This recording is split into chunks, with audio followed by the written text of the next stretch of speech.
Creo que ya estamos grabando ahora porque dice dejar de compartir. Sí, estamos al aire. Ahí justo se suma Camila. Bueno, entonces vamos a empezar ya con la clase de hoy. Voy a compartir con ustedes. Buenas tardes, Camila. Voy a compartir una ventana que es esta clase. Compartir. Todos estos materiales, les aclaro de vuelta, ya están en la, la plataforma.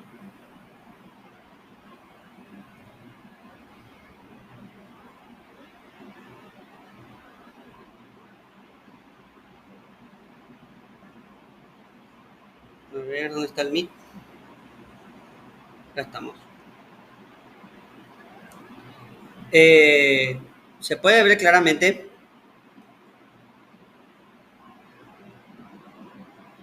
o no sé, Sí, profe. bueno, se puede ver. Entonces, empecemos con, ya la otra vez más o menos una asignatura, pero vamos a profundizar un poco más. Empecemos con el concepto hermenéutica. La hermenéutica es eh, una ciencia, o más bien sería también podría decirse como un arte. Tenemos nosotros ahora nosotros tenemos muy dividido el tema de ciencia y lo que es arte, pero acuérdense que en la antigüedad eso no era tan visible esa división. Entonces, hay varias posturas en la antigüedad con respecto a eso, pero no había, lo básico es que no había una división clara entre una ciencia y un arte. Había conceptos definidos, pero no, esa división no estaba claro. Acuérdense que la definición de ciencia como la conocemos nosotros recién viene es un legado de la edad moderna. Tiene que tener presente eso. La hermenéutica es una disciplina netamente normativa, o sea, que establece normas. ¿Qué es una disciplina normativa? Por ejemplo, no sé, por ejemplo, si va a hablar de derecho, en cuanto a derecho constitucional, es una disciplina normativa. ¿Por qué? Porque el derecho se limita a establecer leyes. Si hablamos en tema de, por ejemplo, en términos de derecho constitucional o internacional, se limita a establecer normas que se tienen que seguir. Ahora, está también la filosofía del derecho, la teoría del derecho, que ya no son tan normativas, pero la hermenéutica inicialmente era normativa y era una materia técnica. Por eso esa distinción entre ciencia y arte que no es tan clara. Por ejemplo, eh, un artista tiene que manejar arte, o sea, tiene que saber hacer, tiene que tener la técnica para hacer una escultura o una pintura, pero también tiene que manejar ciencia, tiene que saber la de proporción, de medidas. Si ustedes, por ejemplo, leen el tratado de pintura de Da Vinci, van a tener que, por ejemplo, él establece proporciones, por ejemplo, que el cuerpo tiene que ser 8 veces la cabeza para que un cuerpo sea proporcionado. Entonces tiene que saber matemática, tiene que saber... Entonces, por eso la distinción entre arte y ciencia es confusa. Y acá tenemos, en el caso de la hermenéutica, eh, tenemos que es una disciplina normativa, o sea, que se limita a establecer normas, en principio, pero después la hermenéutica obviamente fue ampliando su campo, pero en principio la hermenéutica solamente establecía normas para la interpretación del texto. O sea, era como la clase ustedes de metodología de la investigación. No sé si ustedes ya tuvieron ya metodología de la investigación, creo que ya, o este año tienen o tendrían que tener ya metodología. Sí. Tuvimos el año pasado y el año nuevo, también este año. Bueno, como ustedes saben, en metodología te dan así, bueno, cómo tiene que ser el protocolo, que tiene que tener tu antecedente, que tiene que, entonces por eso es. Y lo mismo, pero también ustedes saben que metodología es más que eso, es lo mismo la hermenéutica. Y lo que hacía la hermenéutica es establecer normas para la interpretación correcta de un texto.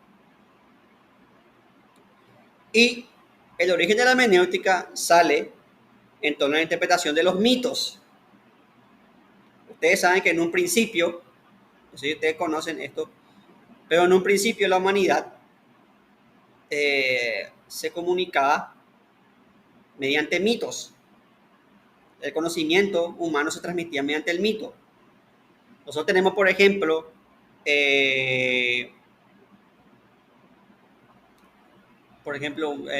un mito que suele tener una parábola, que suele tener una enseñanza, por ejemplo, es el de Edipo, mito de Edipo, que es el chico que se profetizó que le iba a matar a sus padres, entonces le abandonaron, pero él terminó sin querer enamorándose de su madre y matándole al padre. Entonces, ese mito, por ejemplo, te enseñaba la noción de destino de los griegos, o sea, que lo que iba a pasar sí o sí iba a pasar para los griegos creían el hado destino. Y te enseña también cosas morales, por ejemplo, el tema de que no podés meterle a un usurpador en el poder y esas cosas. Entonces, son enseñanzas políticas, morales. Un mito tiene siempre una enseñanza. Otro ejemplo es las fábulas de Esopo. Las fábulas de Esopo siempre tienen una enseñanza. El ejemplo de la fábula de Esopo, una de las fábulas más conocidas de Esopo es La hormiga y la cigarra, que después transcribió en su libro de fábulas La Fontaine. Que ustedes conocen el tema, la hormiga que trabajaba todo el verano y la cigarra que era una haragana, después vino el invierno y la cigarra tuvo que pedir socorro a la hormiga que trabajó todo el verano. O sea, la moraleja, tiene una moraleja, o sea, que tenés que trabajar, aunque parezcan tiempos pacíficos y de abundancia, tenés que trabajar porque no sabes cuándo va a venir un tiempo de crisis. Entonces, esa es la moraleja. Entonces, todos los mitos tienen una moraleja y el conocimiento antes se transmitía con mitos. Cuando vos querías explicar el invierno, no explicaba diciendo que la Tierra, la rotación de la Tierra cambia el eje de rotación y por eso en un hemisferio es invierno, en otro es verano y aparte que es el alejamiento de la Tierra del Sol porque la órbita es elíptica, por tanto imperfecta. No se hacían ese tipo de explicaciones. Lo que decían es, los griegos, por ejemplo, decían que Hades le secuestró a Perséfone, la hija de Deméter, que era la diosa de la agricultura. Entonces Deméter se enojó y dijo, mientras no venga mi hija, yo no voy a permitir que crezca nada en la tierra. Y al final, gracias a la intervención de Zeus, llegaron a un acuerdo y dijeron que, bueno, Deméter 6 meses va a pasar con Hades y 6 meses con su mamá. Entonces los 6 meses que pasa con es otoño-invierno y los 6 meses restantes son primavera-verano. Entonces meses cálidos, cuando está Deméter y Deméter se pone contenta y hace florecer, y los meses fríos cuando se va, Perséfone se va con Hades, y entonces Deméter se pone triste y las plantas se marchitan. Así los griegos explicaban con un mito el invierno. Ahora, el problema es que estas interpretaciones no siempre son fiables. Históricamente ustedes saben que la historia tiene que separarse del mito. El ejemplo, otra vez, volviendo al ejemplo griego, los mitos de Homero. Homero nos narra una guerra que, según las últimas investigaciones, fue algo que sucedió de verdad, la guerra de Troya. No como narra Romero, pero sucedió de verdad. Se encontraron los vestigios de la ciudad ya en 1800 y tanto. Un tipo obsesionado con los mitos buscó Troya y encontró vestigios de la ciudad de Troya. Entonces se sabe que existió Troya. Pero no puedes, no, aunque Homero haya narrado una guerra real, no puedes considerar el texto de Homero un texto histórico. Le pregunto a usted, ¿por qué el texto de Homero no se puede considerar histórico?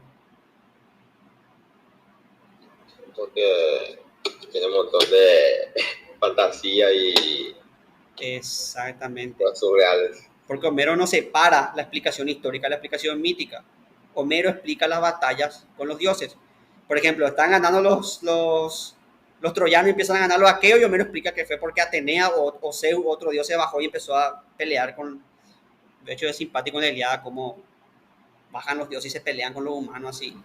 Y cuando empiezan a perder porque otro dios le está apoyando. Entonces siempre se explica con los dioses. Los fenómenos históricos son explicados con los dioses.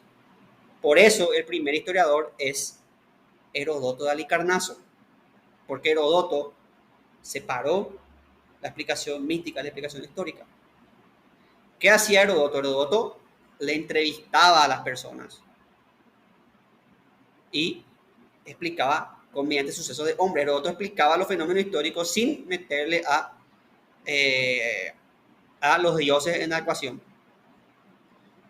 Hoy podríamos considerar que Heródoto no era muy metódico históricamente, porque Heródoto se limitaba a entrevistar, no tenía en cuenta el problema de la fuente, no tenía en cuenta muchas cosas, sino que él entrevistaba. Podríamos decir que era un historiador, entre comillas, ingenuo, pero eso no quita que él haya sido el padre de la historia. No le puedes pedir, cuando empieza recién la historia, no puedes pedir que tenga el problema de las fuentes. Recién con Polibio empieza a verse el tema de las fuentes y ahora recién tenemos toda esta disciplina histórica.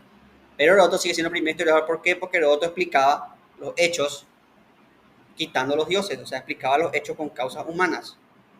Heródoto cuando narraba una guerra no explicaba que los dioses bajaban y se peleaban entre ellos. Entonces, por eso Heródoto es el padre de la historia, porque separa la historia del mito. Lo mismo, y esto no se limita solo a la historia. Por ejemplo, hasta los fenómenos científicos se explicaban con mitos. Si ustedes leen los textos de Homero, van a darse cuenta que, por ejemplo, escuchan expresiones como, por ejemplo, fue flechado por Apolo. Eso quiere decir que tuvo un infarto. Los griegos no tenían explicación científica de por qué sucedían los infartos, entonces ellos pensaban que era un dios el que los atacaba y pensaban que era Apolo. Entonces, cuando te flecha Cupido te enamoras, pero cuando te flecha Apolo, tu corazón para y te morís. Entonces, cuando alguien tenía un infarto, la expresión era fue flechado por Apolo, porque ellos explicaban así los infartos. Y ahí viene Hipócrates y separa la medicina del mito. Hipócrates por eso es el padre de la medicina, porque Hipócrates separa eso y dice, no, las enfermedades son causas humanas y establece la teoría de los humores. El cuerpo tiene 4 humores. Bilis amarilla, bilis negra, sangre y mucosa. Creo que son los 4 humores. Y la enfermedad ocurre cuando se desequilibran esos humores. De vuelta, hoy sabemos que esa teoría no es científica, pero Hipócrates es el primero en explicar un fenómeno científico, o sea, médico con causas naturales. La primera teoría que explica sin intervención de los dioses es la Hipócrates, por eso Hipócrates es el padre de la medicina. Y de hecho hasta ahora los médicos se rigen por el juramento hipocrático. Y la ética, o sea, Hipócrates entonces en ese caso también es el padre de la ética médica. Entonces el origen de la hermenéutica está en los mitos, en cómo explicamos el mito y cómo separamos el mito de la interpretación racional. Ahora, yo les pregunto a ustedes, ¿ustedes creen que terminó el pensamiento mítico o creen que sigue el pensamiento mítico?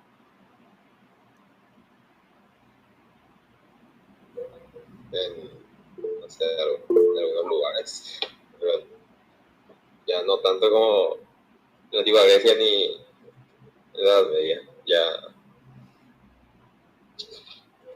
Ya la gente no se deja ya tanto por eso ahora. Sí, o sea, nosotros ahora tenemos una mentalidad más racional, más científica, pero, por ejemplo, todavía tenemos el tema del horóscopo, por ejemplo. El horóscopo, que era lo mismo que veían los griegos, también está ahora. Sí, los signos del zodiaco ahora. Sí. Tenemos también ciertas supersticiones, amuletos de la suerte, ciertas cábalas. Basta comer un partido de fútbol ¿no? Para ver los rituales de la gente. Que tenés que poner tu cierta camisa, esta camisa de la suerte, que tenés que no sé qué, que fulano tiene que ir al estadio porque da yeta. Entonces son explicaciones míticas. Otro ejemplo que le voy a dar del mito es cuando se toma mate o tereré. El paraguayo, por ejemplo, dice que primero tenés que poner y tienes que absorber la hierba para que tome Santo Tomás. Ese, por ejemplo, hasta ahora es que tome Santo Tomás.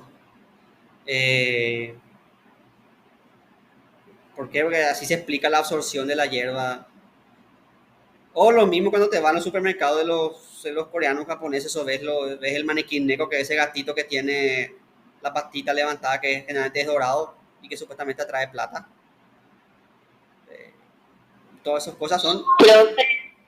Camila. Pero nosotros creo que tenemos, o sea, en Paraguay tenemos más creencias, como se dice, no creo que, o sea, no tanto como en la época, en épocas anteriores, pero siguen muy presentes todavía, muy luego. Por ejemplo, canta el pito güey y la gente ya pregunta quién se va a embarazar o quién se embarazó. O, sí, o las embarazadas también, que no se pueden lavar el cabello o no pueden bañarse, luego son muchas cosas. Sí, exactamente. Eh, como le dije, el mito era una forma de transmisión del conocimiento antiguo. O sea, antes no podíamos explicar cómo pasaban las cosas, entonces transmitíamos eh, con fenómenos, explicaciones mitológicas. Algunas veces eran hasta útiles. Por ejemplo, el tema de la circuncisión en la Biblia que se transmite por enseñanza bíblica. Ahí vamos a hablar si es mito, si es Biblia, si es palabra de Dios, lo que sea. No importa eso ahora. El punto es que eso se transmite y eso era útil porque era una norma de higiene para los pueblos antiguos, para los pueblos hebreos que vivían en el desierto, que la higiene era vital para ellos. Eh, lo mismo nosotros cuando tenemos hijos y eso, también solemos explicar la cosa mediante las fábulas. ¿A quién usted no le leyeron la fábula del pastorcito mentiroso para que vos entiendas que no tenés que mentir? Entonces, hasta ahora las fábulas eso tienen así, solo que ahora ya tenemos una sociedad con conocimiento científico, con que, por supuesto, ya podemos explicar de otra forma las cosas, pero todavía sigue vigente el pensamiento mítico. Y para demostrarle que sigue el pensamiento mítico, solamente tiene que ver esta imagen.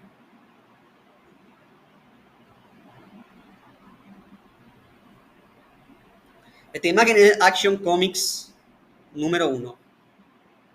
Es el primer cómic, algunos le consideran el primer cómic de superhéroes. Si bien había revistas Pulp antiguas, el concepto de cómic sale con esta presentación. Ahora, ¿qué tiene que ver esto con los mitos? Los superhéroes son nuestros mitos modernos. Y también sirven para transmitir valores y enseñanzas, igual que los mitos antiguos cumplen la misma función. Y de hecho son parecidos.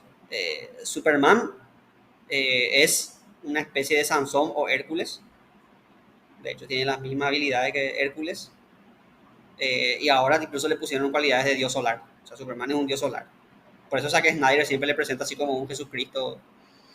Eh, Flash es Mercurio. O sea, es la mitología griega interpretada moderna. Algunos incluso descarados. Thor es el mismo Thor. La Amazona, güey, la Mujer Maravilla. Sí. También. Las Amazonas, la mujer, muy bien, eso, las Amazonas, la Mujer Maravilla, que Hera les da los poderes a ellos, a las Amazonas. Algunos son incluso descarados. Thor es Thor. O sea, literalmente agarraron el mito y le hicieron un cómic. O sea, le pusieron a Thor en un cómic. Ese ni siquiera inspirado, ni siquiera está inspirado. Ese es totalmente así. Ahora, ¿por qué esto es importante?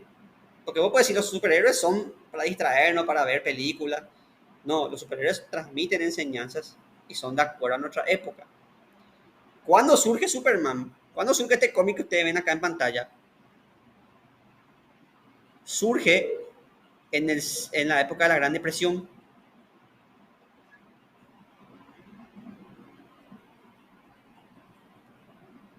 ¿Entiendes? Es una forma de decir de los estadounidenses, si nuestro país sigue siendo grande, nosotros seguimos siendo los líderes del mundo. O sea, cuando la gente necesitaba un héroe, ahí sale una especie de escapismo en el cómic. Y si ustedes se ponen a pensar, por ejemplo, no es nada coincidencia que el cine de superhéroes llega a un auge después del 11 de septiembre.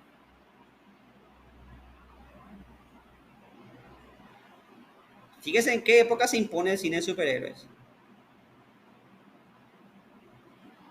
Sí, por el 2000 y el 2010. Justo la primera de Spider-Man, Sí. del 2002. Sí. Ahí luego se nota demasiado lo onda que es Nueva York y que cómo se junta la gente así en alguna escena así con talón de verde, ¿verdad? Sí, le puso un año después del 12 de septiembre. Termina con Spider-Man frente a una feroz bandera americana, así, posando así, en el atardecer ahí. O sea, si eso no te dice el mensaje, no sé qué más te va a decir. Entonces ven que nosotros seguimos teniendo un mito y seguimos usando los mitos, aunque tengamos un pensamiento científico, seguimos usando los mitos de la misma forma que los griegos. Si viene un extraterrestre, ponerle que después de 1000 o no, 5000 años viene un extraterrestre, los extraterrestres van a preguntar, igual que nosotros nos preguntábamos por los griegos, ¿acaso ellos creían de verdad en Zeus o era una forma que ellos tenían de explicar? Entonces, un extraterrestre válidamente podía preguntarse, ¿acaso estos creían en Superman o en Spider-Man o en...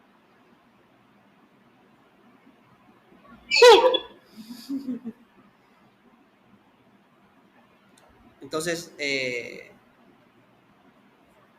por eso el origen de la hermenéutica es el mito, el pensamiento mítico.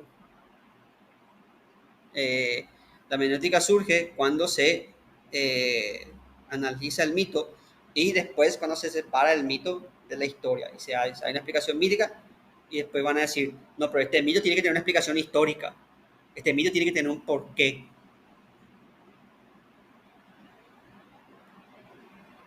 Como por ejemplo, les voy a poner el ejemplo del mito del Minotauro. ¿Por qué el mito del Minotauro es el laberinto? Después viene Teseo y le mata al... Ese mito es porque Atenas tenía que pagarle tributo a... no me acuerdo qué ciudad era. Otra ciudad, estado griega, le tenía que pagar tributo. Entonces, por eso... Creta, sí. Que era el toro como símbolo. Se transforma en... Entonces, el Minotauro es precisamente, y por eso tenía que darle una mujer cada tanto al Minotauro, porque ese era el símbolo que eso significa los griegos tienen que pagar tributo, entonces era pagar impuestos.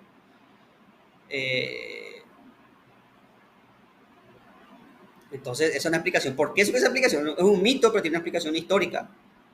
Es una forma que tenían los griegos de contar que ellos tenían que pagar tributo y que después se deshicieron de eso, probablemente una campaña militar, entonces dejaron de pagar ese tributo. Lo mismo en la parada, el tema de la Torre de Babel, de la Biblia. ¿Qué era la Torre de Babel? ¿Qué significa la Torre de Babel? Eso que tenía que llegar hasta el cielo, que era adoración.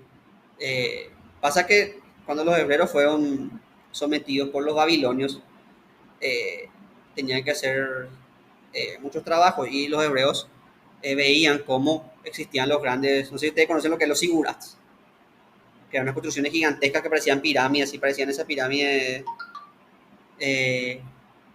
Perdón, voy a apagar un ratito, voy a poner en silencio un ratito esto.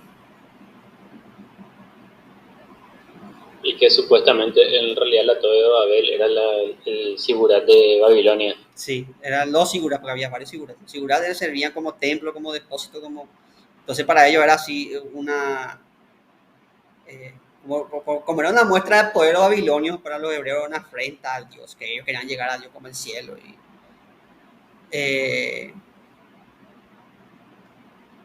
Y entonces ellos tienen esa connotación negativa. Entonces ahí surge el tema de la Torre de Babel. Es una forma que los hebreos veían la opresión de los babilonios. Entonces, por eso el mito el mito tiene su explicación histórica, y de eso se van a encargar en primera instancia los hermeneutas, los intérpretes. Cuando vayamos avanzando en la unidad vamos a ver mejor ahora estamos haciendo un vuelo de pájaro, ¿no?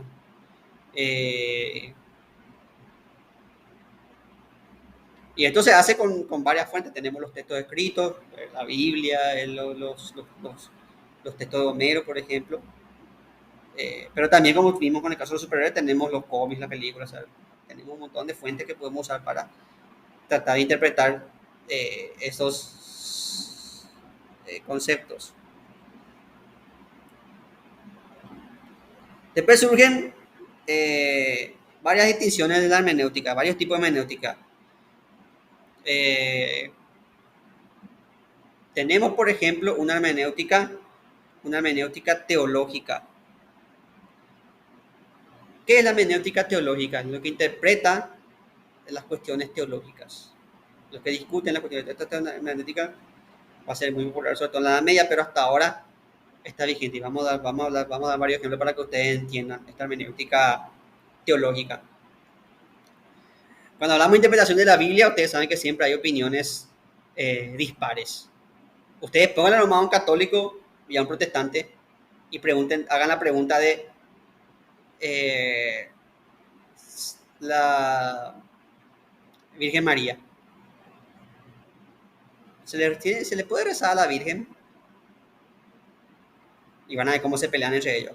Van a ver cómo se matan entre ellos los dos.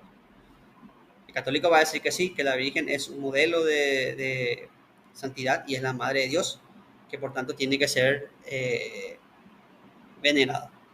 El protestante va a decir que la Biblia establece claramente que solamente Dios es objeto de alabanza y que por tanto la Virgen no puede ser, ni los santos no son, solamente vos podés rezarle a Dios.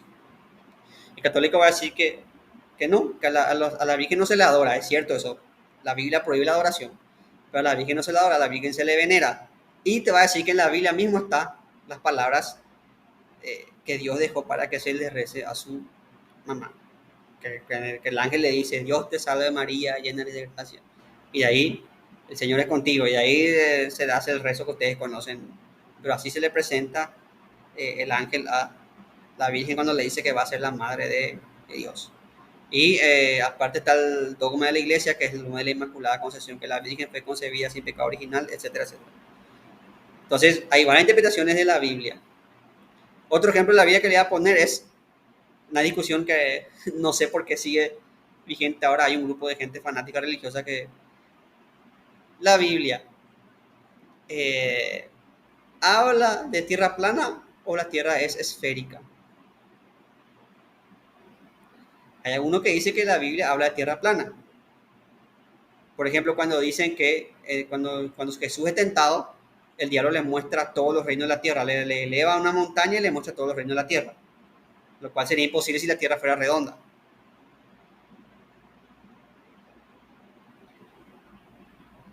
Otros dicen que la tierra está sostenida sobre 4 pilares, pero lo cierto es que hay cierto pasaje de la Biblia que dice que la tierra es un orbe y que está suspendido. Creo que en Ezequiel, si no mal me equivoco, no sé si alguno de ustedes conoce Biblia, sabe algo de la Biblia y me puede confirmar eso, pero Ezequiel ya confirma la felicidad de la tierra. Entonces hay una disputa ahí entre si la Biblia dice que la tierra es plana, si la Biblia dice que la tierra es redonda. Es una minoría lo que cree eso. Sí. No, minoría. Y son fanáticos. Ya de siglos, ya se sabía que era redonda por eso. Eratóstenes con 2 palitos demostró que la tierra era redonda. Otro tema es que vamos a ver en unidad más adelante es si la Biblia tiene que interpretarse de manera alegórica o de manera literal. Por ejemplo, cuando la Biblia dice que Dios le creó al hombre de barro, ¿es alegórico? O sea, ¿en serio le creó de barro o es literal?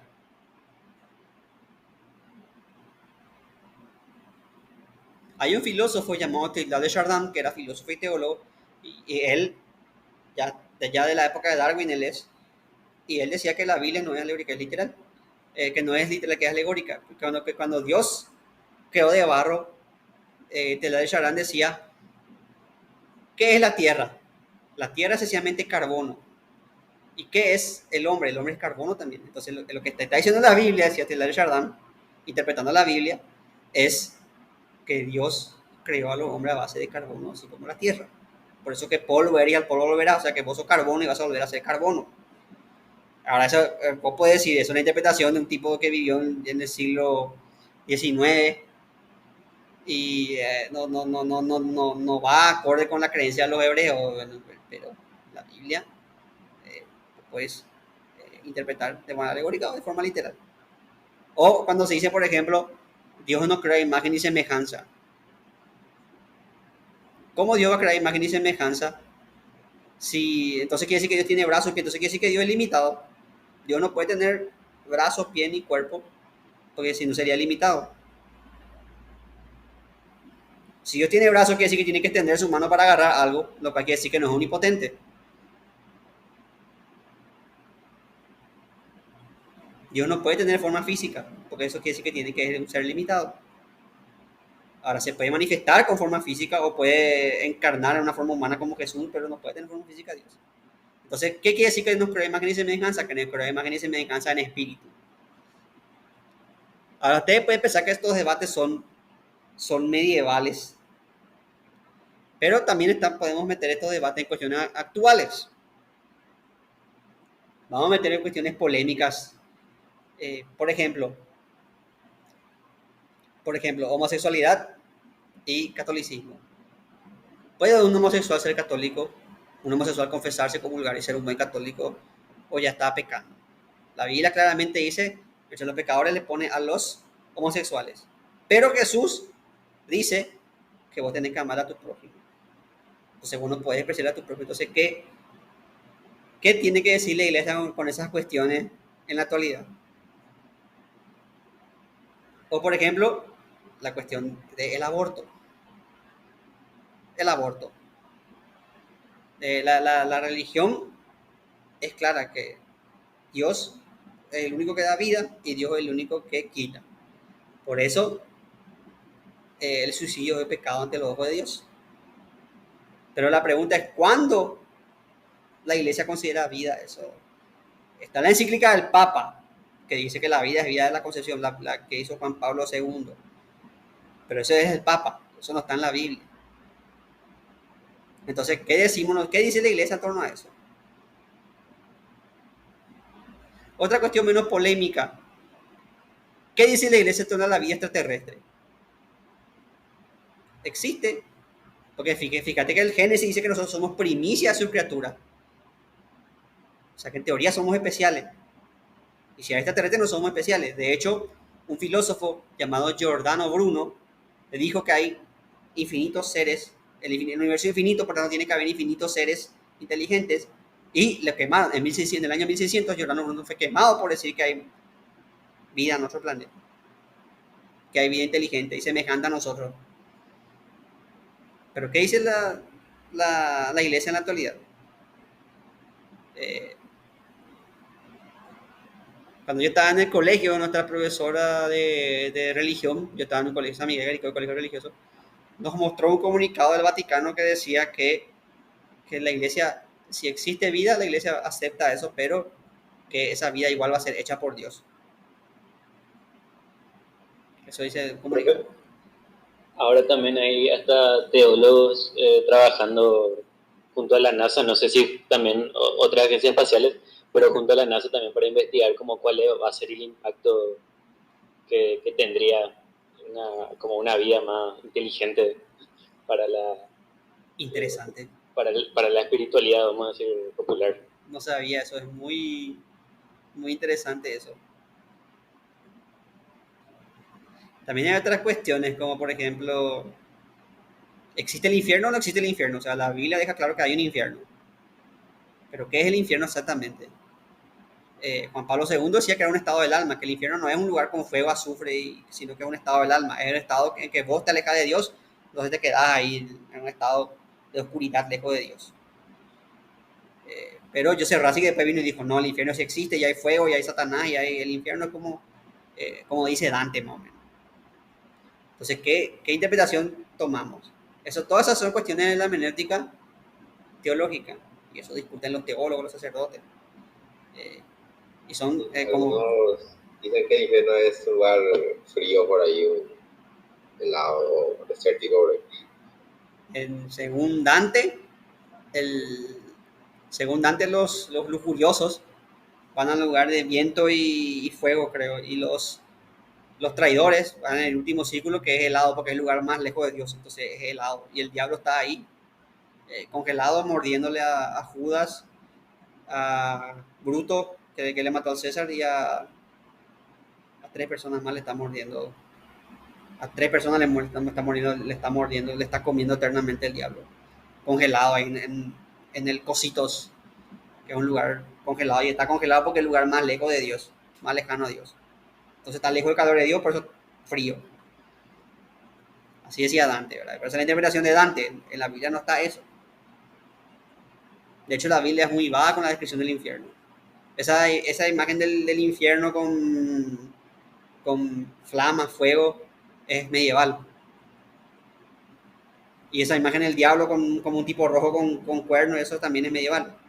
De hecho, si vos lees la Biblia, vas a ver que el diablo era un ángel bello, un ángel hermoso, era la creación más bella de Dios.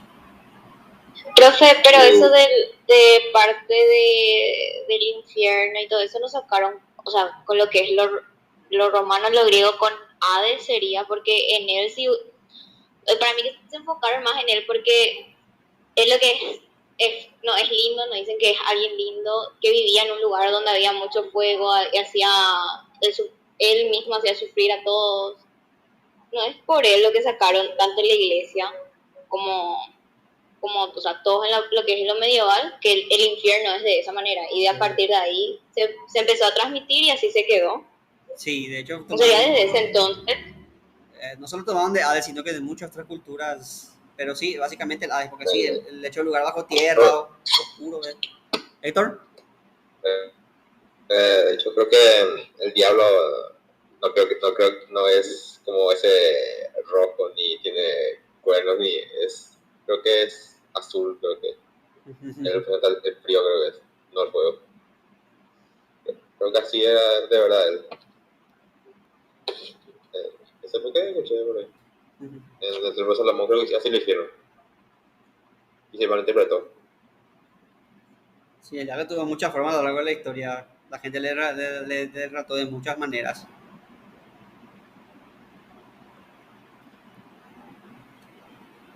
Tenemos también, saliendo del campo teológico, tenemos también una hermenéutica jurídica, que es el tema exactamente de las leyes. Nosotros todos tenemos ley, todos sabemos qué es la ley. Pero la pregunta es, ¿cómo se interpreta la ley? Porque está la ley, está la forma de la interpretación de la ley.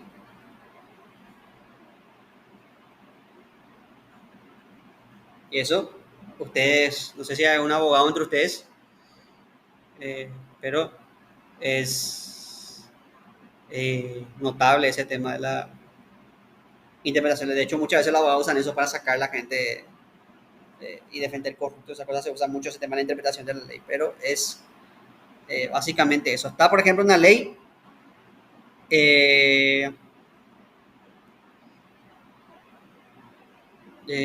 por ejemplo,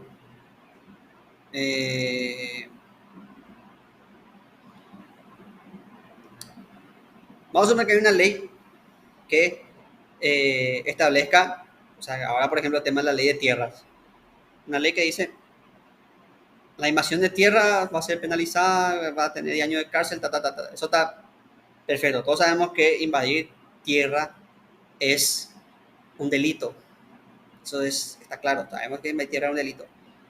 Ahora, ¿a qué tierras aplica eso?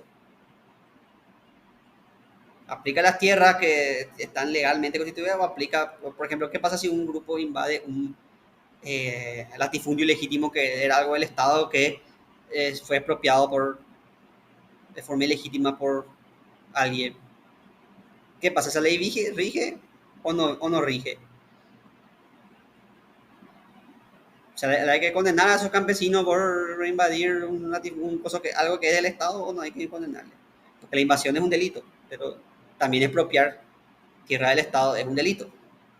Como ustedes saben, Paraguay desde la guerra tiene un gran problema con el tema de la legitimidad de los títulos de las tierras y esas cosas. Eso ya arrastramos desde 1870, cuando se empezaron a vender a mansalva tierra, y después continuó con la época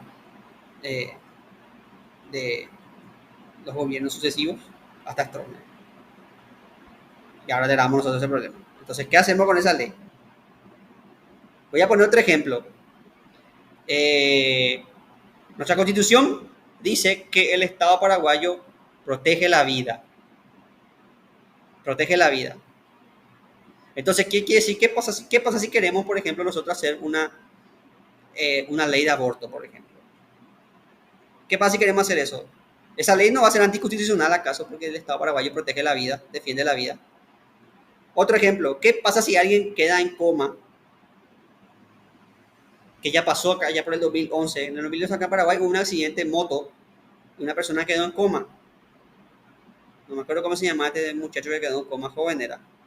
Y lo que sí que estaba en un hospital, porque para declararle muerte a alguien tiene que tener muerte cerebral y muerte... y esta persona todavía estaba viva, pero estaba en coma. Y la familia quiso desconectarle ya, porque le dijeron ya que era poco probable ya que el tipo vuelva, pero no se le pudo desconectar porque el Estado paraguayo no puede ordenarle porque el Estado paraguayo protege la vida, entendida desde la concepción hasta la muerte. Y la familia decía, pero tenemos que pagar una millonada, no sé, entonces, ¿qué hacemos con ese caso? ¿Cómo interpretamos la ley en ese caso? ¿Le damos derecho a la persona que desconecta, a la familia que le desconecta a la persona? Muy complicado eso. Muy complicado es. Muy complicado, porque si vos, por ejemplo, decís, no, la familia tiene derecho a conectarle, ¿qué pasa si tu familia te quiere ver muerto para dar tus cosas y te desconecta? No sé, ¿tiene que haber un criterio médico o qué tiene que haber? Y en el tema de aborto sí que ni nos metamos, porque ahí sí se arma el escándalo. Si es constitucional o anticonstitucional. Porque el Estado paraguayo, según la Constitución, protege la vida, y la vida entendida desde la concepción hasta la muerte. Y ni siquiera hace falta el tema de aborto. ¿Qué pasa con la pastilla el día después? Eso no sería anticonstitucional porque el Estado dice desde la concepción y la pastilla el día después trabaja después de la concepción. ¿Qué hacemos ahí?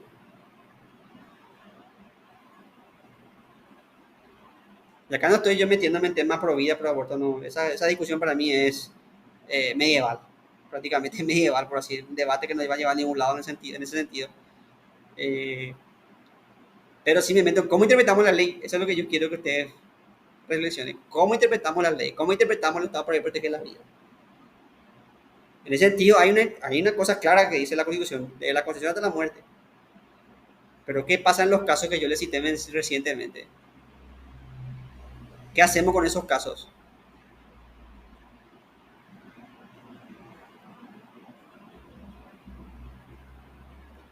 Otro ejemplo.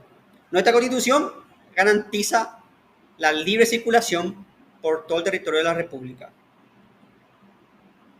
Hoy, por ejemplo, los camioneros, por suerte yo no salí hoy, pero acá en Fernando hacia el viaducto los camioneros cerraron la calle.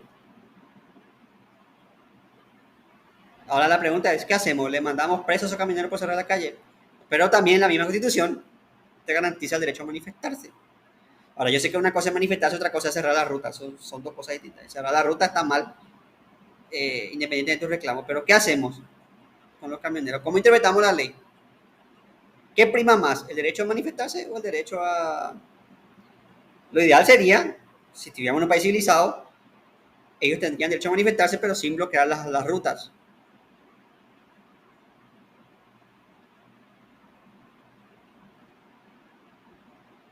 Esa sería la forma civilizada de. Pero ustedes saben que la gente cuando pide sus reclamos muchas veces se excede. Entonces, ¿cómo interpretamos la ley ahí? ¿Qué hacemos con la ley ahí? Aparte está el costo político. Nadie va a querer reprimir a esa gente porque después vas a tener más estallido social. Entonces los políticos no van a querer pagar el costo de eso. Y al final pierde el camionero, perdemos nosotros y lo único que gana es el político. Pero bueno, otro tema. Entonces, ¿qué hacemos con la ley ahí? Ven que es todo un tema de la hermenéutica jurídica. ¿Cómo interpretamos la ley? También están cosas más básicas. Por ejemplo, no matar, la ley penaliza el homicidio. Ahora, el homicidio en defensa propia. ¿Y qué se entiende por defensa propia? Si entra, por ejemplo, un ladrón con un cuchillo y yo le disparo con un arma de fuego, ¿me defendí o hice uso excesivo de la fuerza? Acá en Paraguay parece que la gente quiere que si entra un ladrón con cuchillo, tiene que enfrentarle con cuchillo. Así parece que es el código samurai poner el bushido, hay que tener que enfrentarte en justas condiciones con el ladrón. Y si vos le disparás al ladrón acá en Paraguay, probablemente te vayas preso. Entonces, ¿qué hacemos con la ley? ¿Derecho a la legítima defensa? ¿O eso cuenta como uso excesivo de la fuerza? Si yo soy un policía y le disparo a alguien que está robando, bueno, se supone que el policía está entrenado para reducir y que el disparar tiene que ser el último recurso. Pero, como ven, las leyes tienen sus peros, sus agujeros, sus huecos legales y es bastante jodido ese tema. Otro ejemplo es el tema este que pasó en Paraguay, otro ejemplo jurídico, el tema que pasó en Paraguay del aceite de cannabis, del tipo este que hacía aceite de cannabis para la enfermedad de esas cosas y terminó preso por vender aceite de cannabis. El tipo vendía para uso medicinal. Pero pasa que acá hay una sola compañía que creo que es de Bierzi, que tiene el monopolio de eso, entonces no puede.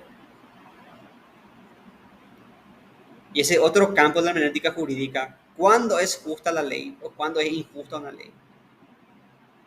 Si una ley como esa le beneficia a una empresa, la ley dice, vos no puedes vender aceite medicinal, solamente una farmacia puede venderte, la farmacia autorizada, y la farmacia que está autorizada es de un influyente, de una de las fortunas más influyentes del país, entonces esa ley es injusta. Si hay leyes que favorecen el monopolio o leyes que están hechas para defender intereses de... Entonces, ¿la ley es justa o es injusta?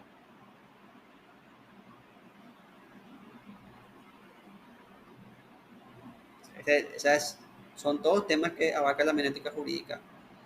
Y finalmente tenemos nosotros una hermenéutica filosófica.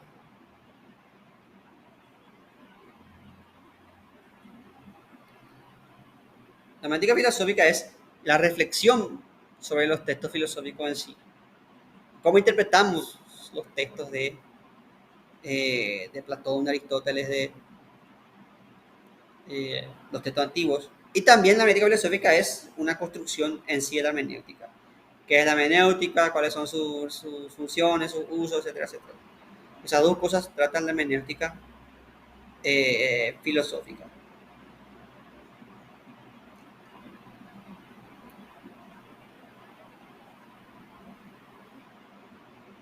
No sé, voy a dar un ejemplo básico. El concepto de Übermensch o de superhombre de Nietzsche. ¿Qué es el Übermensch? Porque fue un concepto bastante tergiversado. Los nazis... Héctor. Ese, creo que no era una persona realmente, eso era como, no sé, algo, no era algo muy concreto. Era como una especie de estado, sí, o alguna especie de logro por ahí. El Übermensch o superhombre es el hombre que deja de vivir por otros, deja de vivir con la moral de otros y vive con la moral que él mismo se determina. O sea, deja de vivir regido por la tradición cristiana, por la tradición moralista de Occidente y vive de acuerdo a sus propios valores. Y sus valores son los valores que afirman la vida. Ese es Übermensch. Por eso dice Nietzsche que se impone a los demás, porque él no vive en relación a la moral de los otros, sino que vive en relación a sus propios valores, a lo que él mismo determina como correcto e incorrecto. El problema con Nietzsche es que después los nazis tomaron el Übermensch y dijeron que el Übermensch era el alemán con casco, traje kaki y la bandita roja casi, y que el Übermensch era el alemán superior que se imponía a los demás pueblos y bla, bla, bla, bla. Pero esa es interpretación nazi de Nietzsche, que hasta ahora parece que mucha gente cree que el Übermensch era algo así, era eso. Pero lo cierto es que hay ciertos párrafos de Nietzsche que dan para interpretar así, porque Nietzsche dice que el Übermensch tiene que imponer a los otros, pero eso no era el Übermensch. El Übermensch era la persona que vive de acuerdo a sus propios valores. Entonces esa es la interpretación del Übermensch de Nietzsche. Y Nietzsche es un filósofo especial justamente porque Nietzsche no escribe textos, Nietzsche escribe aforismos. Eso cuando veamos Nietzsche en Historia de la Filosofía vamos a ver, Nietzsche no escribe textos, Nietzsche escribe aforismos, entonces es difícil de interpretar porque es más como un poema que como El filósofo Karl Jasper decía, dame una frase de Nietzsche y yo te voy a dar otra que diga absolutamente lo contrario. Entonces, porque Nietzsche es sistemático también. O sea, Nietzsche no tiene así una ética, una filosofía política, Nietzsche es asistemático. Por eso que, como dice Jaspers, acá tenés Nietzsche y acá dice, Nietzsche dice esto y Nietzsche dice esto. Y no es que se contradice, sino que es asistemático. Porque justamente Nietzsche quiere destruir todo lo establecido para construir nuevos valores. Entonces esa es una hermenéutica filosófica.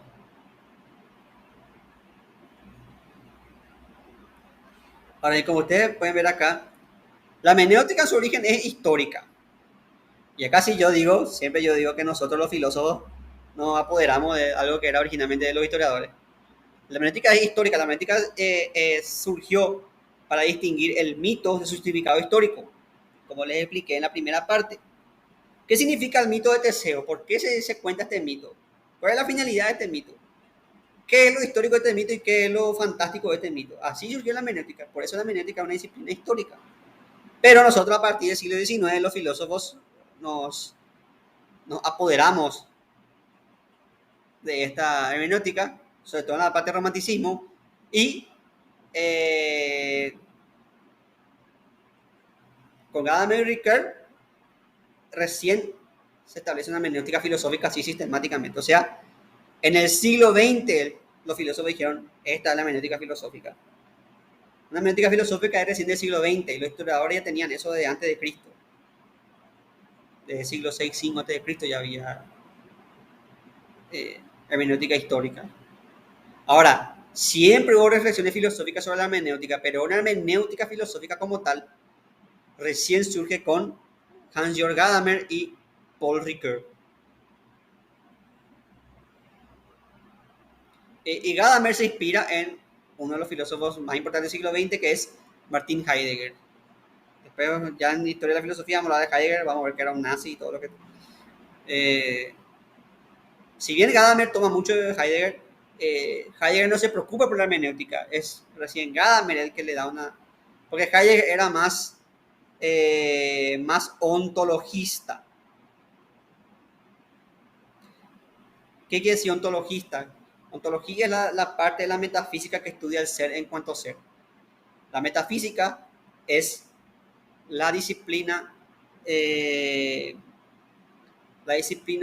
filosófica que estudia el ser. Y la ontología es la rama de la metafísica que estudia el ser en cuanto a ser.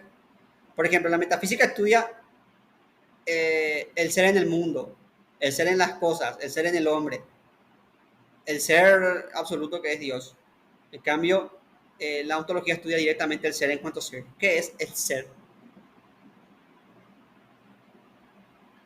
Voy a poner un ejemplo. Una pregunta metafísica es ¿qué es el hombre?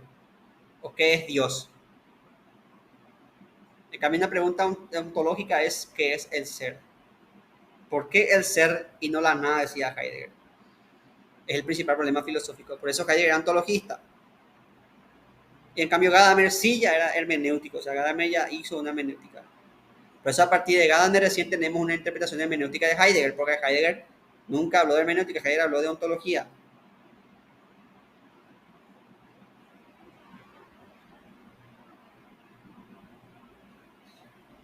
Hay gente que le atribuye el surgimiento moderno de la hermenéutica, le atribuye a Martín Lutero. Que por ejemplo, el caso de Dilthey, vamos a hablar después de todos estos nombres, así que no se preocupen. Sin embargo, también hay que agarrar con pinza el texto de Dilthey, por eso yo la primera que dije, ¿quién escribí por qué? Porque Dilthey era protestante, entonces obviamente Dilthey le va a ensalzar a Lutero. De esta cuestión vamos a ahondar más cuando demos hermenéutica, cuando hablemos de justamente Lutero y Dilthey, ¿verdad? Vamos a volver a eso, pero lo que quiero decirles es que cuando ustedes leen un texto que dice fulano de tal fue el primero en, ustedes siempre tienen que agarrar con pinzas.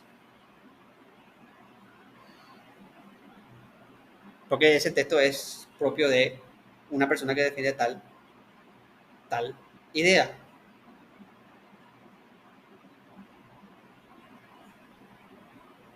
En el caso de Dilthey, él dice que Lutero fue el primero en la hermenéutica moderna, pero eso porque Dilthey es protestante y él obviamente quiere defender el protestantismo.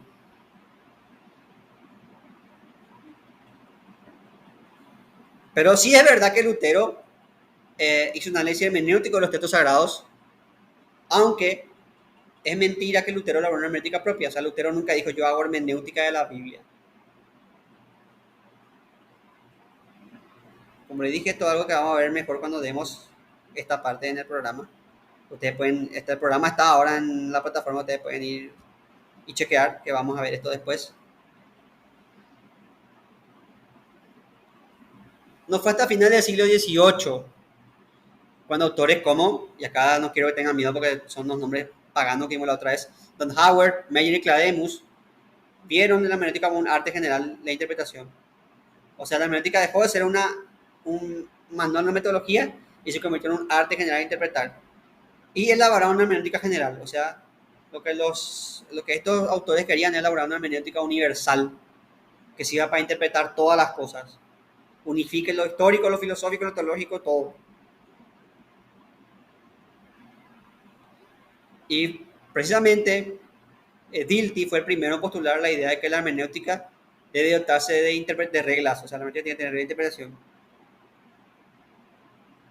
De esta forma, la hermenéutica tiene una función fundamental para las ciencias. Y según Dilthey, la hermenéutica era la base metodológica de la ciencia del espíritu. Toda la ciencia del espíritu, como la historia, la filosofía, tiene como base la hermenéutica, porque para vos comprender algo, tenés que entender el texto. Si vos tenés un documento histórico, querés analizar, lo primero que tenés que hacer es comprender el texto. Vos no podés hacer un análisis histórico de un texto si vos no comprendes el texto. No puedes hacer un análisis filosófico de un texto si vos no comprendes el texto. Tampoco puedes hacer un análisis teológico si vos no comprendes el texto. Tampoco puedes hacer un análisis jurídico si vos no entendés el texto que estás leyendo. Parece algo obvio, pero el primero fue un blato fue Dilthey.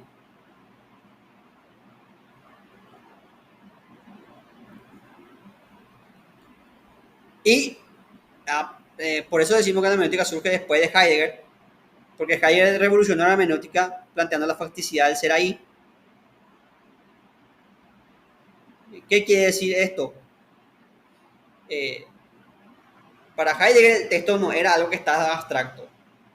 O sea, no sé, si yo tengo acá un libro de Homero, o acá tengo un libro que es una compilación de discursos históricos, pero estos discursos no son textos abstractos, sino que son textos escritos por seres, por personas que vivieron un tiempo y un contexto determinado. Y están siendo interpretadas por mí, que vivo en mi tiempo y en mi contexto determinado. Por eso es una hermenéutica de la facticidad de lo fáctico, interpretado por seres que viven aquí y ahora. Y esto es lo que va a tomar Gadamer. Por eso la hermenéutica filosófica recién empieza en el siglo XX después de Heidegger, con Gadamer. Porque Heidegger era ontologista, Heidegger hablaba del ser ahí, pero fue Gadamer el que tradujo todo esto que están viendo ahora al plano hermenéutico. Entonces, esa es la hermenéutica de la facticidad. Un texto no es una cosa abstracta, sino que es algo que interpreta a alguien. Yo a lo mejor leo una cosa e interpreto de una forma, igual a lo mejor lees e interpretas de otra forma. ¿Eso quiere decir que uno está bien y otro está mal? No, quiere decir que hay dos formas de interpretar el mismo texto. Un hecho histórico puede ser interpretado de distintas formas.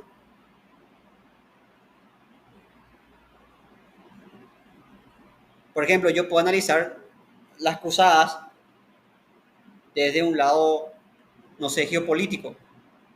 Pero, por ejemplo, David puede escribir otro ensayo sobre las cruzadas vista desde un lado económico, por ejemplo.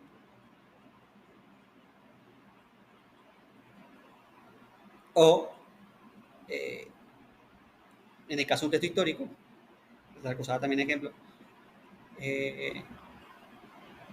vos podés sacar una conclusión de un texto de una forma determinada. Y otro puede sacar otro texto de otra forma, de otro puede sacar otro análisis del mismo texto.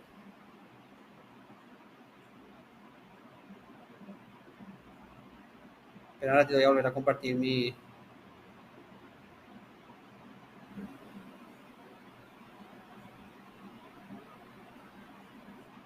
¿Qué hice acá yo? Ahí se estaba viendo, profe, la presentación. A mí nomás no se me... espera. Vamos a ver si ahora se ve.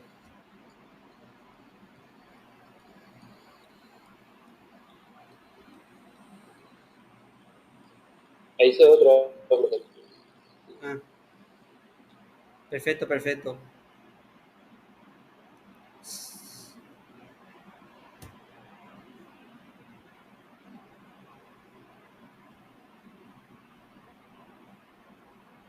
Ahora sí. Ahí ya veo yo. No estaba viendo nomás, por eso saqué un rato. Bueno, como le decía, un texto histórico puede ser interpretado de una forma o de otra forma. Eh,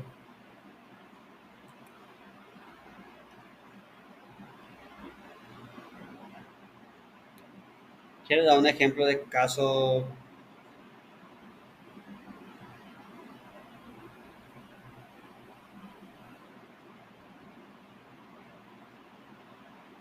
Históricamente polémico, por ejemplo.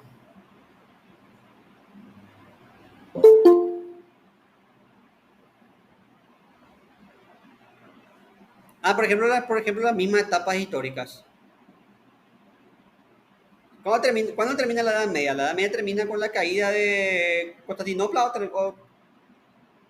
o termina con el descubrimiento de América o cuándo termina. Entonces, según algunos documentos históricos, la Edad Media termina con la caída de Constantinopla. La mayoría pone la caída de Constantinopla. Otros ponen el descubrimiento de América como el fin de la Edad Media. Eh, o voy a poner otro ejemplo, ejemplos polémicos, como las biografías de los personajes.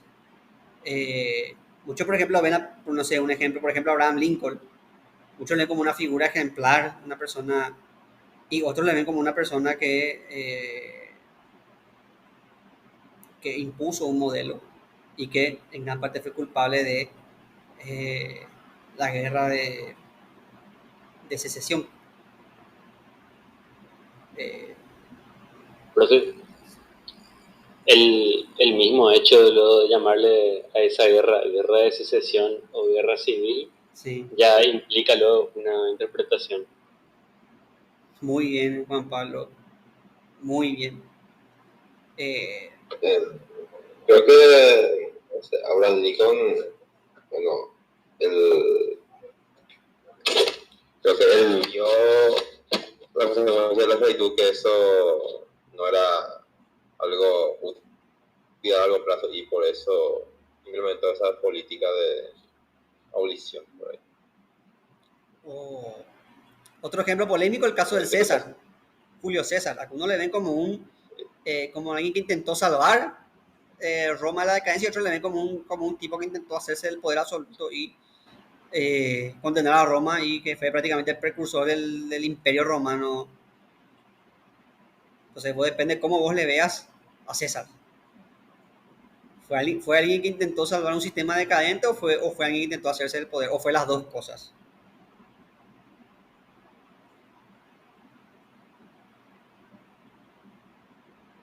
Entonces, ahí está la polémica de cómo interpretamos. Por eso la hermenéutica es interpretada, es algo fáctico, planteada por gente que vive aquí y ahora.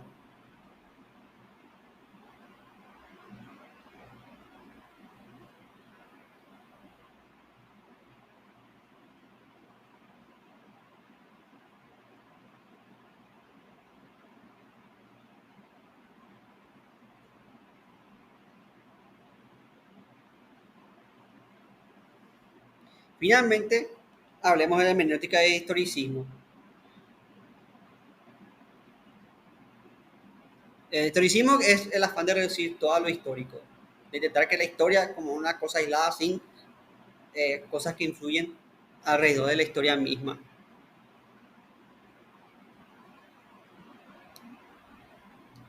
Ahora, cabe preguntarse, ¿toda verdad depende de su contexto histórico?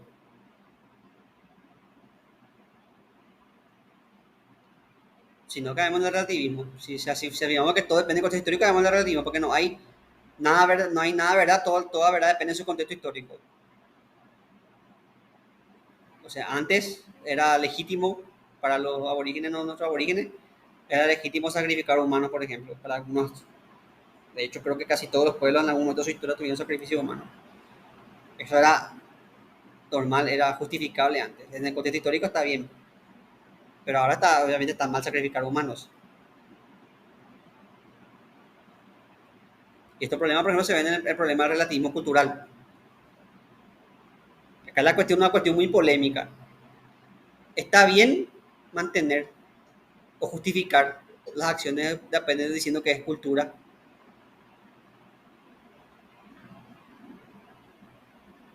No, pero así es su cultura. Por ejemplo, vos le ves a una mujer con burka así, tipo, y decís, no, pero eso está bien porque es la cultura de ellos. Y nosotros no podemos imponer nuestra cultura occidental a ellos. ¿Está justificado defender ese tipo de cosas por la cultura? Esto puede ser muy hipócrita también, decir eso. Porque caemos en el relativismo. Sí, pero puede justificar cualquier cosa, una guerra, una matanza, puede justificar genocidio también. Es decir, eso. Como que si en su cultura está bien que maltraten a este grupo, o como ese sistema de casta que está en la India. Sí. Hasta ahora existe ya una trata de justificar así. De hecho, a Marx se le critica mucho porque Marx dijo que está bien el capitalismo en la India, dijo Marx. Marx dijo eso. Y todo, no, Marx, vos sos un europeizante. Hasta ahora hay gente de izquierda que le critica a Marx porque era europeizante, porque dijo que tiene que entrar el capitalismo en la India. ¿Pero qué quiere? ¿El sistema de casta? ¿Prefería el sistema de casta opresor? ¿O prefería el capitalismo? O por supuesto el capitalismo también opresor. Marx también sabe. Claro que Marx sabía eso. Pero le parecía mejor que entre la industria a que siga vigente ese sistema de casta arcaico de la India. Entonces, ¿qué hacemos? Pero no tenemos que ir ni siquiera a África o a los musulmanes, podemos irnos acá nomás. Por ejemplo, para la cultura de nuestros aborígenes, un hombre era hombre cuando cazaba. O sea, vos cazas tu primer animal y ya sos hombrecito. A los 10, 12 años te llevan a cazar, vos cazás y sos un hombrecito. Y una mujer es mujer cuando tiene su primera regla. Entonces estaría bien para un aborigen que una persona de edad se meta con una nena de 12 años porque ya tuvo la regla, entonces para ellos técnicamente ya es mujer. Entonces nosotros tenemos que justificar eso. Y si vemos acá que un indio se mete con una nena de 12 años, podemos decir que no, pero es su cultura. ¿Qué vamos a decir es su cultura? O tenemos que aplicar nuestras leyes con ellos. ¿Qué hacemos en ese caso?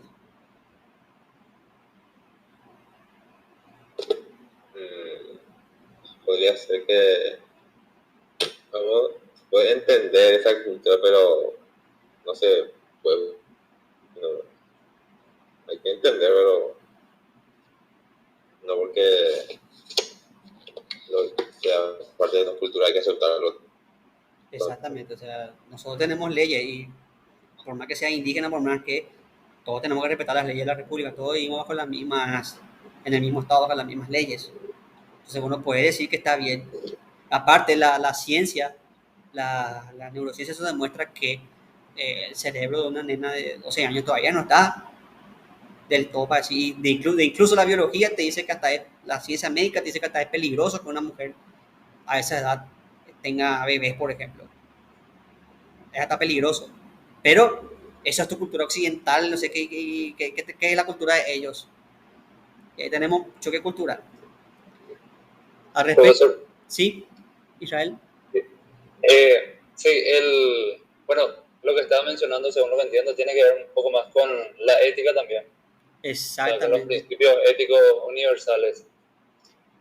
Pero la ética es un conjunto de interpretaciones históricas, o sea, la ética viene de la historia cultural de los pueblos. Sí, a lo que voy es que uno puede, por ejemplo, tratar de descubrir el porqué de ciertas ciertos ritos, ciertas prácticas, ciertas costumbres, como usted dijo, ¿verdad? Pero sin justificar, así como suelen muchos programas de Discovery, por ejemplo, explican el por qué tal asesino llegó a ser asesino, por ejemplo, y a hacer todo lo que hacía, y muestran un poco su infancia, muestran un poco todo lo que fue su adolescencia y cosas así. Obviamente que todo eso no justifica su acto, simplemente se le pone en un contexto, ya sea a la persona o al pueblo, para una mayor comprensión del origen de ciertas prácticas. Ahora, dentro de, de lo que es, digo yo, de lo que es el relato histórico, uno puede relatar una historia sin entrar en la observación ética. Es decir, uno puede narrar la historia de los incas o los aztecas Sí. sin tener que mencionar, bueno, estas prácticas son malas. Porque ya hay ciertos principios que hoy en día tenemos muy, ¿cómo se dice? Muy universales, vamos a decirlo, ¿verdad? Como usted mencionó, el tema del canibalismo, el tema del sacrificio humano, etcétera, etcétera. Es un poquito lo que pienso ahora. A algunas otras cosas habría que tal vez dar cierta opinión, pero creo que dentro de lo que es la historia no siempre es necesaria la opinión. Depende mucho del tipo de material que uno está escribiendo, para qué está escribiendo, pienso. De hecho, yo creo que nunca tu discurso va a ser todo inocente, porque eso es imposible. Nosotros somos humanos. Y de momento que vos seleccionás los hechos que creen a raya, no está siendo objetivo. Sí, así mismo, la historia no es objetiva. Pero vos lo que sí tenés que hacer es procurar tomar todas las aristas. No tenés que dejar que tu criterio prime por sobre el análisis de tu... tenés que tratar de tener en cuenta todos los aspectos. Por ejemplo, si yo escribo sobre los incas, no puedo escribir, por ejemplo, que los incas eran unos bárbaros, que eran todos unos salvajes que vinieron los españoles a civilizarnos. Pues tampoco puedo escribir que los incas eran todos buenitos y estaban todos pachamama y todos tranquilos, porque los incas también fueron represores de otros pueblos, así como los españoles. O sea, vos no puedes narrar la conquista. La conquista no es una historia de vaqueros, donde están los cowboys buenos y los malos. La conquista era una lucha entre pueblos que ahí no había... y con eso no estoy justificando al español, pero tampoco estoy justificando el... O sea, no sé si me estoy explicando con este tema de... Por eso Heidegger decía, y acá tenemos en nuestro texto, Heidegger decía que hay que analizar el historicismo su propia historicidad. O sea, vos no puedes caer en el relativismo, no puedes decir, no, pero es la cultura de ellos, pero tampoco puedes decir caer en una visión de la historia absoluta. O sea, uno puede decir, esta es mi opinión, yo opino que este hecho es así, por eso es así. La historia siempre se tiene que revisar, siempre se tiene que criticar, siempre se tiene que cuestionar, pero tampoco puede caer en una visión absoluta como decir indios buenos, españoles malos, españoles buenos, indios malos. Sino que tenés que justamente narrar, como decir, narrar los hechos y contrastar con varias fuentes. O sea, tenés que estar vos siempre, a pesar de que, como le dije, tu discurso nunca va a ser objetivo, porque vos estás armando un discurso y vos sos humano, no sos una máquina. Siempre vas el mismo tipo de fuente que consultas ya te va a determinar tu juicio. Entonces, no hay objetivo, pero sí, vos tenés que tratar de ser lo más amplio posible y abarcar para que tu texto histórico sea lo más históricamente preciso posible.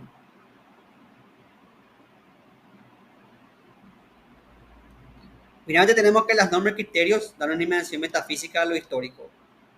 O sea, la historia, como les dije yo en la primera clase, no es solamente decir, en 1811 Paraguay, no. La historia, cuando vos analizás, cuando vos le das esta profundidad discursiva, le da una dimensión metafísica. Como dijo el compañero, ¿por qué los indios creían que una mujer, cuando tenía su regla, ya era una mujer? ¿Qué elementos culturales le llevaban? ¿Por qué? Acuérdense usted que en esa época no había anticonceptivos, ni siquiera había. Sería porque así ya puede embarazarse. Ese Sí. es su creencia. De hecho, Tiene usted que saber interpretar bien. Nosotros, por ejemplo, decimos, muchos historiadores, incluso historiadores acá, dicen que acá en Acostañú murieron niños, pero usted tiene que tener que el concepto de adolescencia es un concepto nuevo, es un concepto del siglo XX. El concepto adolescente surge después de la Segunda Guerra Mundial. Recién ahí se establece el criterio de adolescencia. La adolescencia no existía antes, vos pasabas de niño a adulto.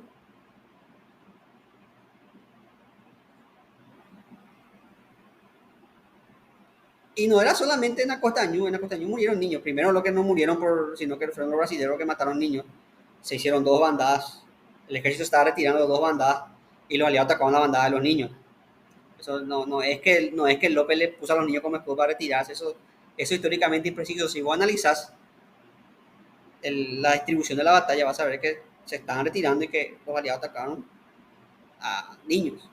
Pero en esa época era hasta común. De hecho, cuando peleó Nelson, el mayor Nelson, en su fragata había niños y los niños tenían prohibido sentarse, tenían que estar disparando parados hasta morir. O sea, los generales de alto rango sí tenían derecho a agacharse, recargar y disparar otra vez. Pero ellos tenían que recargar parados, o sea, ellos tenían que estar ahí hasta... El concepto adolescente viene después de la segunda. Por eso vos no podés decir estos indios bárbaros que a su mujer a 12 años ya la hacían, a su nena a 12 años la hacían. El concepto de adolescente no existía, era así, de nena a mujer, de nene a hombre. Vos tenías 12 años, era un hombrecito de 12 años y te decían, andate de cacería, te daban una lanza y vos tenías que irte ahí a pelearte con yaguarete. Era una mujer, tenía tu primera regla y decían, bueno, ya sos mujer, a tener hijos. El criterio de adolescencia recién en el siglo XX está el tema de que está la edad, la niñez, la adolescencia. Eso surge después de la Segunda Guerra Mundial recién. O sea, es nuevo ese concepto. No tiene todavía ni un siglo de vigencia el concepto de adolescente. ¿Por qué a usted le parece que en los años 20 no había bandas adolescentes como en los 60?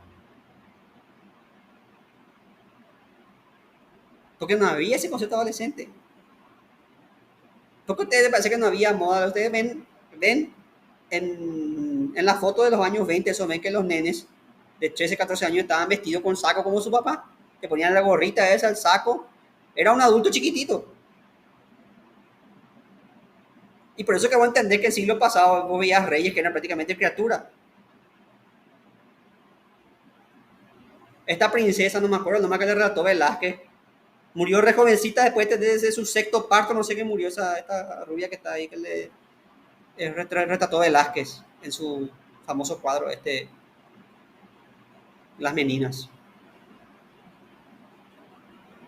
Entonces no existía. Entonces vos, si vas a analizar históricamente un texto, no podés decir, hay los adolescentes, porque en esa época no existía ese concepto. No puedes jugar con el siglo XX, una cosa que decir del siglo XIX. Antes del siglo XX, un concepto. Profe, inclusive los jóvenes de los años 40, 30, donde comienza a haber una onda más juvenil, por ejemplo, para nosotros ya serían todos viejos. Sí. Cuando comienza a haber comienza a haber esa idea y esa onda por Estados Unidos, un poco por Europa, en algunos sectores de la población tenían más de 30 y eso la mayoría sí. de los que serían los jóvenes de aquella época. Para nosotros ya serían muy adultos. Ustedes miren su árbol familiar y pónganse a calcular un poco a qué edad sus abuelas tuvieron hijos. Ustedes van a ver que sus abuelas, esos 15, 17 años tenían hijos y eso. Así era antes.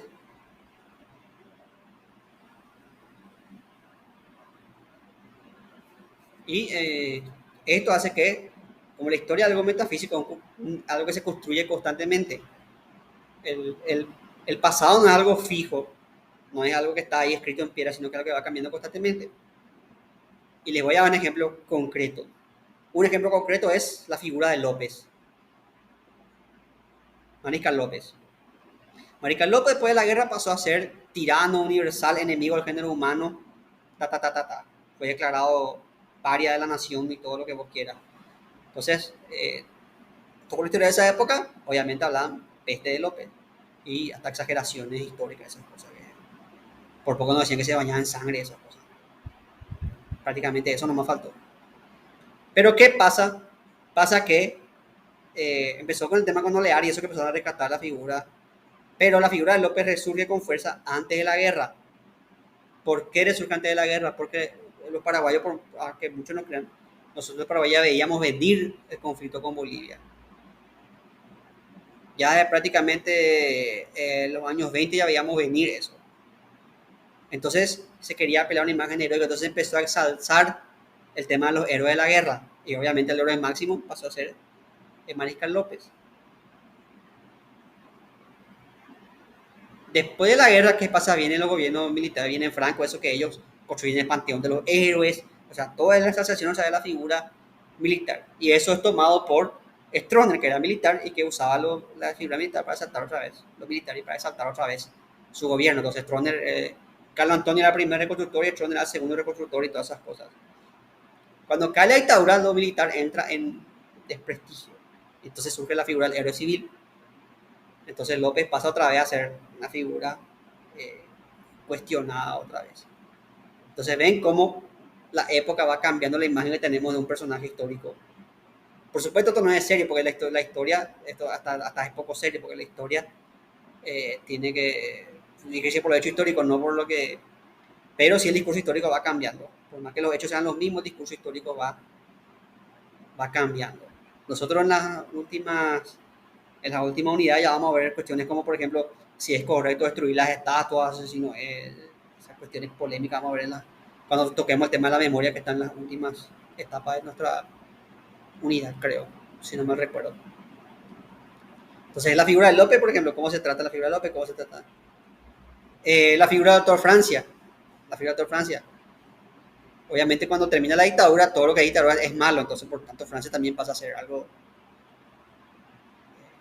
malo. Aunque en la población general eso fue muy resistido, porque la población general tiene un aprecio a Francia. El clamor popular le tiene un aprecio a Francia. Pero fíjense que el contexto, por ejemplo, sufre Yo Supremo. Yo Supremo sufre el contexto de dictadura. Cuando todos los latinoamericanos estábamos puteando contra la dictadura. Ahora, Yo Supremo no es un texto histórico ni mucho menos. Es una novela, que de hecho si vos tomás, como tiene un montón de precisiones históricas. Pero es histórico si tenés en cuenta que es escrito en un contexto, si tenés en cuenta quién fue el autor y por qué escribió eso, y en qué época.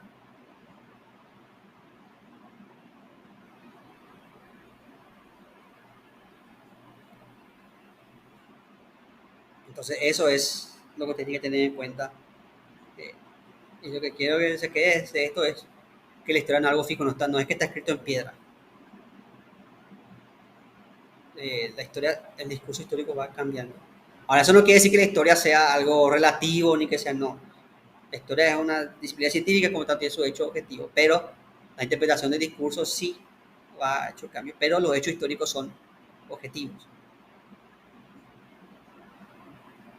Por ejemplo, seas lopita o antilopita, lo cierto es que la guerra de la Triple S empieza cuando el Brasil invade Uruguay. De hecho, incluso hay documentos que dicen que empieza antes, porque 8 años antes, y hay prueba documental de eso, los aliados ya estaban organizando las campañas en contra del Paraguay. Eso está probado.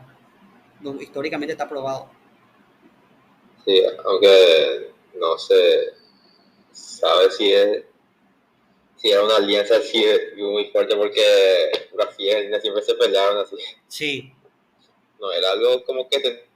No era una alianza así, pero... Planeado. Sí, era algo circunstancial. Y lo mismo la Unión Soviética con Churchill y con los norteamericanos. Sí, no era algo que planeaban desde décadas por ahí. No. Por supuesto que sí, que la invasión de Corrientes de Paraguay aceleró todo, pero eso no quiere decir que eso ya no estaba ya de antes, ya se veía venir el conflicto.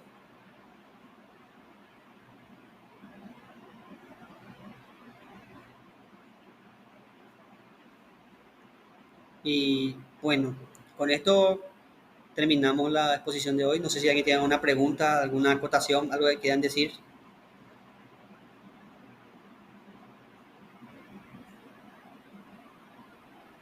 Soy todo oídos. Creo que no. Por ahora. Perfecto. Antes de irnos, quiero mostrarles.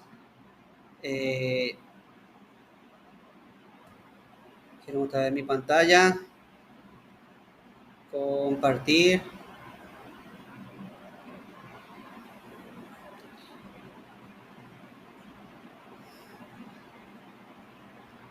Quiero mostrarles nomás que ya está el material. Ya están los materiales. Y está la clase de hermenéutica. Acá está la primera clase de hermenéutica.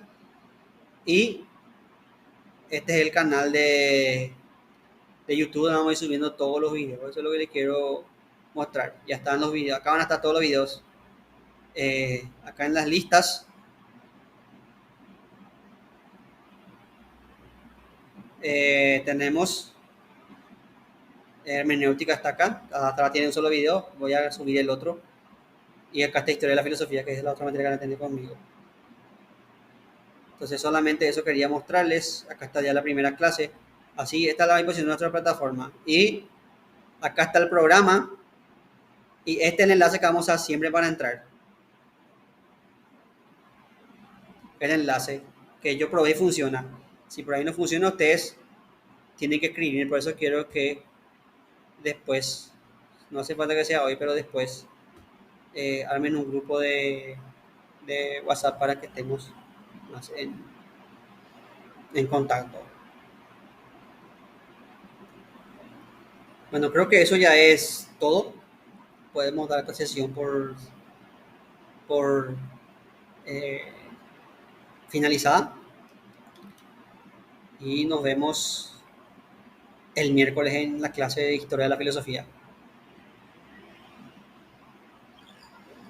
Gracias, profe. Gracias, profe. Nos vemos. Chao, buenas noches a todos. Profe, una pregunta. Sí. La asistencia no llamó, ¿verdad? Porque yo entré tarde. Yo no llamo asistencia. Ah, bueno, profe. Eso no quería saber. Gracias. Hasta luego.